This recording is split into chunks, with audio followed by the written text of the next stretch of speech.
Pak Hai disebut sebagai wakil potensial Mas Ganjar, kami berterima kasih. Artinya kita nggak salah pilih.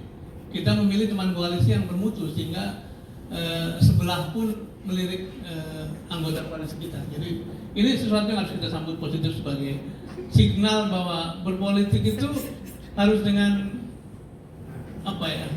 Dengan senang hati, bukan dengan ketegangan, ya. Silakan.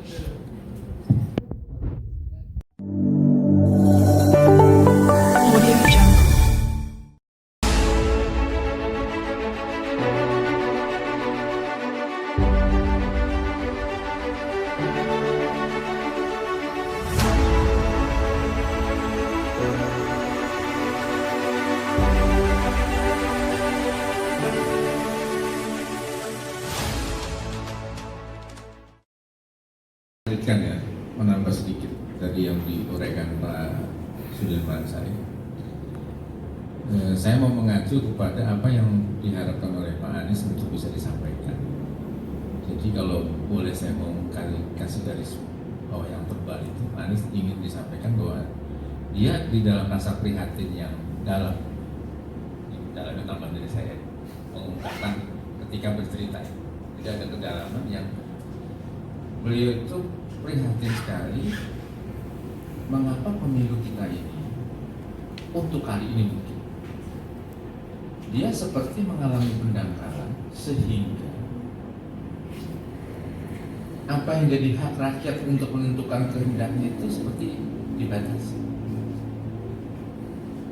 Itu yang poin ya, itu tentu ada penilaian ya, dibatasi atau tidak itu bisa tadi minta dielaborasikan itu. Nah, itu ya. Jadi buat Pak Anies itu dia merasa, dan tentu hasil dialog dengan banyak kalangan itu dia merasa pertandingannya khusus untuk dia ini udah dimulai sejak 5 tahun yang lalu. Sejak 5 tahun yang lalu udah dimulai. Jadi Pak Anies ini sebenarnya kepingin problem-problem yang ada di masyarakat itu terungkap, kesulitan ya, tidak ini alhamdulillah tidak mengalami ketidakpastian hidup. Besok anak sekolah di mana? Besok kalau sakit tambah kaya atau tambah miskin gara-gara sakitnya? Ya. Besok pekerjaan bagaimana? Upah ke depan naik atau tidak? Rumah kontrakan habis mau kontrak di mana? Ya. Dan seterusnya. Itu ketidakpastian yang kalau kita bicara di dalam kerangka negara tentu mas itu kan bukan problem pribadi. Itu problem negara. Orang nggak bisa kerja itu bukan masalah pribadi orang, itu masalahnya negara. Negara bisa menyediakan lapangan kerja tidak, kan gitu ya.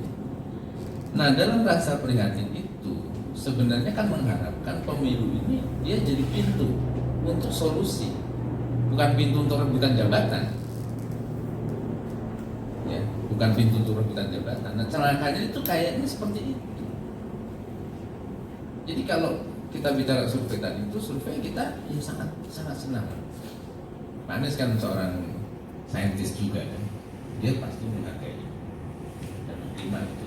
Terutama kalau dia bisa baca keseluruhan ya, keseluruhan dari si survei itu, baik pertanyaannya, cara kerjanya dan seterusnya itu akan baik ya. Jadi dia menghormati dan berterima kasih. Terima kasihnya itu tadi sudah disampaikan Pak Dirman itu, orang-orang yang bersedia menghibahkan dananya untuk supaya ada kecerdasan di masyarakat kan itu baik, sesuatu yang baik, kita terima kasih. Nah jadi dalam situasi begitu Pak Anies mengharapkan publik juga mengerti bahwa kita membutuhkan demokrasi supaya rakyat bisa berkehendak dan menyatakan kehendaknya itu ada asas demokrasi. Kalau enggak, ambil contoh sedikit aja. Orang lupa bahwa pemilu itu, pemilu presiden ya, sebenarnya kan memilih dua hal. Dia tidak memilih satu, dia memilih dua. Bukan hanya memilih orang, dia itu memilih yang pertama kali itu idenya kan. Kan ada visi misi itu kan sering dilupakan. Karena kan pertama-tama dia memilih visinya.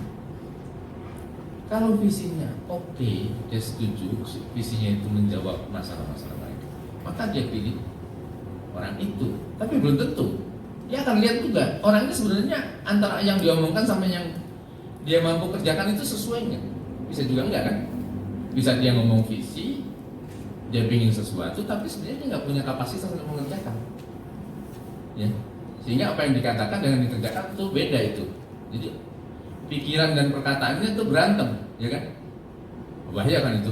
Maksudnya bertengkar antara pikiran dan ternyata yang bertengkar itu bukan hanya antara gigi dan lidah kan? Ini ternyata ada pertengkaran antara omongan dan pikiran dan perasaan, saling bertengkar. Nah karena itu rakyat memilih orang atau dia memilih ide dan orangnya sekaligus sebagai pasangan. Kan? Tapi kan sekarang enggak nih. Sekarang nih diajukan nama, ya misalnya yang tanya Puan tadi sebenarnya, Mas sebenarnya. Misalnya kita katakan Mas Rizky adalah calon terkuat untuk memenangkan 2024. Pertanyaan balik misalnya, kalau Mas Rizky itu adalah jawaban, karena dia potensi, pertanyaannya apa? Kok jawabannya dia? Apa pertanyaannya? Ini kan belum jelas ada pertanyaannya, jawaban dikasih. Ini sama yang dulu sekolah-sekolah kan begitu kan, ngapelin jawabannya, contekan. Pertanyaan belum tahu nanti akan ada pertanyaan apa. Nah kan kita nggak mau begitu. Jadi pemilu jadi ajang pendidikan juga. Apa itu? Dia harus merumuskan keadaan. Jawaban di dalam pemilu itulah. Itulah maksudnya itu keprihatinan Pak Anies. Ini mohon maaf kalau agak abstrak ya, nggak bisa menjawab pertanyaannya yang kelihatannya sederhana itu. Tapi sama Pak Dirman itu dibiarkan menjadi misteri. Lah mengapa menjadi misteri? Karena Pak Anies itu juga mempertimbangkan banyak hal. Walaupun sudah ada, tinggal diumumkan. Kan momentum itu penting di dalam politik. Ya. Jadi dia pertimbangkan, mungkin dia pertimbangkan keadaan hidup rakyat ini bagaimana, bahkan depan keadaan politik, mungkin keadaan geopolitik dan seterusnya. Di dalam demokrasi modern, saya ingatkan beberapa hari yang lalu, bahwa di dalam proses ini semua tidak ada kekuasaan yang berpindah, tidak ada kekuasaan yang hilang. Kekuasaan itu tetap dan terus berada di tangan rakyat Indonesia. Yang berpindah itu adalah kewenangan untuk melaksanakan kekuasaan rakyat. Dan tiap 5 tahun sekali, rakyat yang memegang kekuasaan menitipkan kewenangan itu secara bergantian. Inilah negara modern, inilah negara demokrasi.